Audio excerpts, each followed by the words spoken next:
EVM BJP का सरेआम घोटाला देखिए पहाड़िया मंडी में ईवीएम का जनता द्वारा पकड़ा गया। ईवीएम चोरी यही बीजेपी सरकार है, देख लीजिए। चैलेंज ठोकते हैं, सरकार बनाएंगे। अगर सरकार चोरी नहीं कर रही थी, ये वोट की चोरी जो नहीं कर रही थी, तो कम से कम बताए कि एक गाड़ी रोक ली, पकड़ी गई, लाइव है, अभी भी हम लाइव देख सकते हैं। 2 गाड़ियां क्यों भागी? अगर कोई चोरी नहीं थी कि डीएम ये बताओ कि तुमने जो प्रत्याशी चुनाव लड़े थे उसके बारे में क्यों नहीं बताया उन प्रत्याशियों को? ये डीएम आखिरकार किसके नीचे काम कर रहे हैं? और बनारस जैसी पोस्टिंग किसी डीएम को मिली होगी, इस डीएम को मैं भी जानता हूं। जब पहली पोस्टिंग मैंने मुजफ्फरनगर दी थी, मैं नहीं जानता ये डीएम कौन है, किसकी सिफारिश पे ये मुजफ्फरनगर पहली बार गया था। बेईमानी करा रहा है ये डीएम। जो एग्जिट पोल आए हैं वो कहीं ना कहीं परसेप्शन ये क्रिएट करना चाहते हैं कि हाँ भारतीय जनता पार्टी जीत रही है, जिससे वो चोरी भी करें अगर, वो भी ना पता लगे कि हाँ चोरी हुई है। मुख्यमंत्री के प्रमुख सचिव डीएम्स को फोन कर रहे हैं कि जहां बीजेपी हारे वहां पर काउंटिंग स्लो होनी चाहिए, कि उत्तर प्रदेश का चुनाव लोकतंत्र की आखिरी लड़ाई है, इसके बाद तो जनता को क्रांति करनी पड़ेगी, तभी बदलाव आएगा। कि लखनऊ से जो मुख्यमंत्री उनके सबसे बड़े अधिकारी हैं और प्रमुख सचिव का जगह जगह फोन जा रहा है कि जहां भारतीय जनता पार्टी हारे वहां पर काउंटिंग स्लो करिए। मुख्यमंत्री के प्रमुख सचिव डीएम्स को फोन कर रहे हैं कि जहां बीजेपी हारे वहां पर काउंटिंग स्लो होनी चाहिए।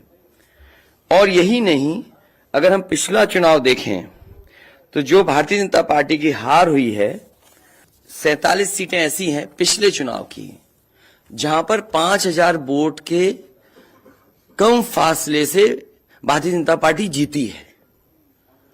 और जो आज देखने को मिला है बनारस में कि जहां ईवीएम्स ले जाई जा रही थी, एक ट्रक पकड़ा गया, 2 ट्रक लेकर के भाग गए। अगर सरकार चोरी नहीं कर रही थी, ये वोट की चोरी जो नहीं कर रही थी, तो कम से कम बताए कि एक गाड़ी रोक ली, पकड़ी गई, लाइव है, अभी भी हम लाइव देख सकते हैं। 2 गाड़ियां क्यों भागी? अगर कोई चोरी नहीं थी, प्रशासन ने, सिक्योरिटी ने इतना इंतजाम क्यों नहीं किया? इतनी फोर्स है, अभी इलेक्शन की फोर्स गई नहीं है यूपी से, तो आखिरकार अधिकारी क्यों नहीं कर रहे थे? क्या वजह है कि बिना सिक्योरिटी, बिना इतने इंतजाम के ईवीएम्स जा रही हैं? और ईवीएम्स के बारे में ये मानना है कि किसी भी वेयर हाउस में रखी हो या किसी भी स्ट्रांग रूम में रखी हो, तो बिना प्रत्याशी के जानकारी के आप मूव नहीं कर सकते हैं। अगर आपको ईवीएम्स को मूव करना है तो कम से कम जो प्रत्याशी चुनाव लड़ रहे हैं उनकी जानकारी में होना चाहिए। और सोचिए, मुख्यमंत्री आवास से प्रमुख सचिव, मुख्यमंत्री जगह जगह फोन कर रहे हो और डीएम्स को बता रहे हो। ये घबरा गए उसी दिन जिस दिन अखबारों में कुछ जगह आया कि कहीं पार्क की सफाई हो रही है, कहीं घर की सफाई हो रही है। और आप में से वो लोग हैं जो जमीन पर घूमे, जो जमीन पर चुनाव चल रहा है, वो भारतीय जनता पार्टी के खिलाफ था, जनता के अंदर नाराजगी थी। ये जो कल एग्जिट पोल आए हैं, मैं एग्जिट पोल पर बोलना नहीं चाहता था, लेकिन जो एग्जिट पोल आए हैं वो कहीं ना कहीं परसेप्शन ये क्रिएट करना चाहते हैं कि हाँ भारतीय जनता पार्टी जीत रही है, जिससे वो चोरी भी करें अगर, वो भी ना पता लगे कि हाँ चोरी हुई है। इसीलिए अगर हमने वोट दिया है तो मैं अपने नौजवानों से, किसानों से और आम लोगों को कहूंगा कि उतनी हमारी जिम्मेदारी बनती है कि वोट को हम बचाएं। अगर वोट नहीं गिना जाएगा तो लोकतंत्र कहां जाएगा? और ये लोकतंत्र की आखिरी लड़ाई है। मैंने कई बार कहा कि उत्तर प्रदेश का चुनाव लोकतंत्र की आखिरी लड़ाई है, इसके बाद तो जनता को क्रांति करनी पड़ेगी, तभी बदलाव आएगा। इसलिए मैं अपने पार्टी के लोगों से और जो सच्चे, ईमानदार, सच्चे सिपाही हों, सच्चे अधिकारी हों, सच्चे पत्रकार हों, कम से कम आगे आए और लोकतंत्र को बचाने के लिए खड़ा हों। और मैं अपनी पार्टी के लोगों से कहूंगा कि जब तक काउंटिंग न हो जाए तब तक कम से कम ये नजर रखें और लगातार निगरानी रखें कि कैसे वोट बचाया जा सकता है, कैसे जहां पर मशीनें रखी हैं कोई किसी का आना जाना ना हो। ये लोकतंत्र के लिए बहुत ही खतरे का समय है। जो दल हार गया अब उसके बस में यही है जो अब करने जा रहे हैं। ये जितने कुछ एग्जिट पोल हुए हैं वो इसीलिए हुए हैं कि अगर वो चोरी भी करें तो शायद नजर ना आए। अब ईवीएम्स पकड़ी गई हैं, बहाना कोई ना कोई अधिकारी बताएंगे कि हम ईवीएम्स इसलिए ले जा रहे थे। आखिरकार फोर्स के साथ क्यों नहीं ईवीएम्स जा रही थी? ये तो ईवीएम की एक बनारस की जो अभी भी लाइव चल रहा है वो घटना है। बरेली में एक स्ट्रांग रूम से बाहर नगर पालिका की कचड़े की गाड़ी में, जिसका नंबर यूपी 25 DT 9166 में 3 बक्से सील पकड़े गए, जो सील बक्से थे। एक बक्से में सादा बैलेट पेपर था तथा 2 बक्से में मोहरें, रजिस्टर तथा सील करने वाला सामान था। करीबन 500 बैलेट पेपर पकड़े गए। इसी तरह सोनभद्र का है कि सोनभद्र में भी बड़े पैमाने पे चीजें पकड़ी गई। वो भी लोग समझ में आ गया तो उन्होंने देखा, एसडीएम को रोका। एसडीएम घोरावल जनपद सोनभद्र में खाली मत पर अपनी गाड़ी से पॉलिटेक्निक कॉलेज ले जाते हुए पकड़े गए। क्या सफाई देगी सरकार? इसीलिए मैंने कहा प्रमुख सचिव मुख्यमंत्री आप जानकारी कर लें। अगर आपके डीएम्स कोई जानकार हैं, उन्होंने खुद बताया है कि वहां से लखनऊ से फोन आ रहे हैं कि जहां पर भारतीय जनता पार्टी हार रही हो वहां पर काउंटिंग स्लो हो और रात तक काउंटिंग लेकर के जाइए। कि ये लोकतंत्र का आखिरी चुनाव है। इसके बाद तो जिस तरीके से आजादी के लिए लड़ाई लड़ी गई थी उसी तरह की हमें और आपको क्रांति करनी पड़ेगी। मैं तो अपने नौजवानों से अपील करूंगा कि जहां किसान इतने साल बैठे रहे तब सरकार झुकी। कम से कम 3 दिन लोकतंत्र के अखंड प्रहरी बनकर के ईवीएम्स को बचाएं और चुनाव को बचाएं। मैं किसी डीएम का इसलिए नहीं मानूंगा। डीएम कौन होता है? अगर प्रमुख सचिव मुख्यमंत्री फोन करेगा, डीएम क्या कर सकता है? डीएम की क्या हैसियत है? ये फिर जो प्रत्याशी लड़ने रहे थे उनको आखिरकार डीएम ने क्यों नहीं बताया? डीएम अगर ये जवाब दे रहा है तो उस डीएम से पूछिए कि डीएम ये बताओ कि तुमने जो प्रत्याशी चुनाव लड़े थे उसके बारे में क्यों नहीं बताया उन प्रत्याशियों को? ये डीएम आखिरकार किसके नीचे काम कर रहे हैं? और बनारस जैसी पोस्टिंग किसी डीएम को मिली होगी, इस डीएम को मैं भी जानता हूं। जब पहली पोस्टिंग मैंने मुजफ्फरनगर दी थी, मैं नहीं जानता हूं ये डीएम कौन है, किसकी सिफारिश पे ये मुजफ्फरनगर पहली बार गया था। बेईमानी करा रहा है ये डीएम। और जवाब ये डीएम का कि ट्रेनिंग के लिए जा रहे हैं। तो आखिरकार पॉलिटिकल पार्टीज को क्यों नहीं जानकारी दी?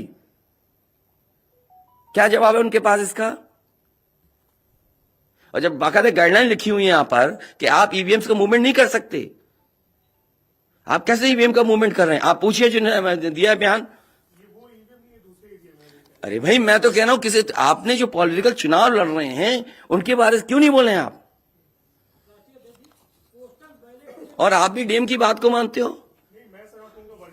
वो वर्जन इसलिए बोल रहे हैं क्योंकि सरकार एक भाषा बोलेगी, ऊपर से नीचे तक भाषा एक बोलेगी। आप बताइए जब समाजवादी सरकार का चुनाव था, इलेक्शन कमीशन ने जो शिकायत की उस अधिकारी को हटाया गया? आज इलेक्शन कमीशन ने किसी अधिकारी को हटाया हो? एक अधिकारी अगर इलेक्शन कमीशन हटाया हो तो बता दो। मुझे कोई उम्मीद नहीं। इसीलिए मैं कह रहा हूं कि लोगों को लड़ना पड़ेगा। अगर लोकतंत्र बचाना है तो कहीं ना कहीं तैयारी करनी पड़ेगी लोकतंत्र बचाने के लिए। जो गाइडलाइन है, आज जो बैलेट पेपर पकड़े गए हैं सोनभद्र में, जो बैलेट पेपर पकड़े गए हैं आपके बरेली में, जिस तरह ईवीएम्स को ले आया जाता है, ये सवाल बड़ा है। अधिकारी वही भाषा बोलेंगे जो उनको बोलने के लिए सरकार कहेगी। वो नहीं चाहते कि ओम प्रकाश राजभर जी क्या भूल गए? इलेक्शन कमीशन याद नहीं है? ओम प्रकाश राजभर जी नॉमिनेशन के लिए गए, इनको अपमानित नहीं किया गया? क्या प्रशासन कार्रवाई कर रहा था? स्वामी प्रसाद मौर्य जी के साथ क्या व्यवहार हुआ, कोई भूल जाएगा इन बातों को? और चुनाव भर में क्या भाषण थे, क्या भाषा का इस्तेमाल था, हर जगह डराने का काम जनता को। ये अलग बात है, कम से कम इलेक्शन कमीशन को ये देखना चाहिए, खुलेआम जनता देख रही है, आज के जमाने में लाइव है कि किस तरीके से ईवीएम्स को ले आया जा रहा था। चुनाव आयोग को सबसे पहले जिलाधिकारी बनारस पे कार्रवाई करनी चाहिए कि आखिरकार उसने किसी को कॉन्फिडेंस में क्यों नहीं लिया। अगर मशीनें जा रही थी तो प्रत्याशियों को क्यों नहीं बताया गया, पॉलिटिकल पार्टीज को क्यों नहीं जानकारी दी गई? अगर ये गाइडलाइन में है कि नहीं है इलेक्शन कमीशन के, आप ईवीएम्स को एक जगह से दूसरी जगह मूव करा रहे हैं, आखिरकार इसके लिए जिम्मेदार कौन है? आप ईवीएम लेकर जा रहे हैं, अब 2 दिन की बात है, काउंटिंग होनी है।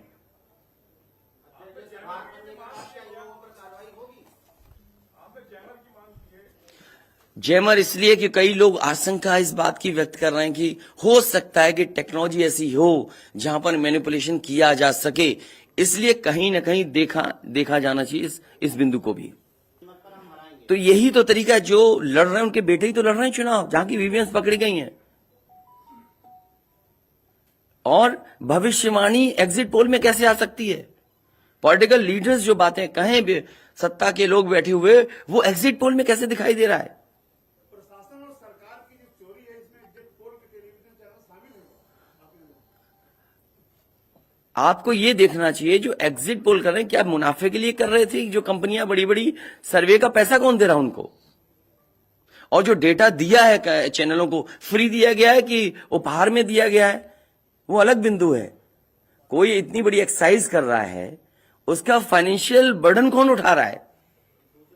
ये तो बातें, ये सच कह रहे हैं आप, जो बात, ये जो सवाल के रूप में जानकारी दे रहे हैं, ये सच्चाई है। जो आप सवाल के रूप में दे रहे हैं, ये सच्चाई है। और वही जांच भी कौन करेगा? अगर डीएमई जांच करेगा तो क्या उम्मीद करोगे आप उसके लिए? इसके आगे जो पॉलिटिकल पार्टी हम तय करेंगे क्या करना है। अगर हमें कोर्ट का भी सहारा लेना पड़ेगा, लेकिन उससे पहले हम अपने पार्टी के कार्यकर्ता, नेताओं और जो हमारे सच्चे पत्रकार, सच्चे पुलिस फोर्स में लोग हैं या वो लोग हैं, उनसे भी मेरी अपील होगी कि कम से कम लोकतंत्र को बचाने के लिए आगे आए। कोर्ट से पहले मैं आप लोगों के माध्यम से अपील करना चाहता हूं, ऐसे तमाम लोग जो लोकतंत्र को बचाना चाहते हैं, वो कम से कम आगे आए। मैं अभी भी कह रहा हूं, टारगेट हमारा फिक्स था, हमारा गठबंधन 300 के करीब पहुंच जाएगा। मुझे तो अधिकारी नहीं बताया ना। नहीं, मैंने नाम लिया प्रमुख सचिव मुख्यमंत्री का, जिससे मुझे जानकारी मिली, उसका नाम कोई नहीं बता सकता। हाँ, मुझे इलेक्शन कमीशन अगर कहेगा तो मैं नाम बताऊंगा। अरे हम सरकार चलाएंगे, हमें, हमारे इतने भी अधिकारी नहीं होंगे? क्यों नाम बताएं चाहने वालों का? अरे तुम में चाहने वाले बैठे, किसी का नाम ले लूंगा मैं? तुम्हारे ही लोग अलग से मुझे मैसेज करते हैं, नाम ले दूं? अब तुम नहीं, वो हमारे दुश्मन हो तो हम क्या करें तुम्हारा? अरे बहुत सारे हैं जो हमें पर्सनल मैसेज भेजते हैं, तो क्यों नाम उनके ले दूं मैं? क्या चीज? अरे नए हो पत्रकार यार, बहुत सीनियर नहीं हो तुम। अपना परिचय दे दो, सब जान जाए आपको, जाने कौन सा ये एनबी है। इस खबर को अभी लाइक करें, शेयर करें, अभी चैनल को सब्सक्राइब करें और घंटी जरूर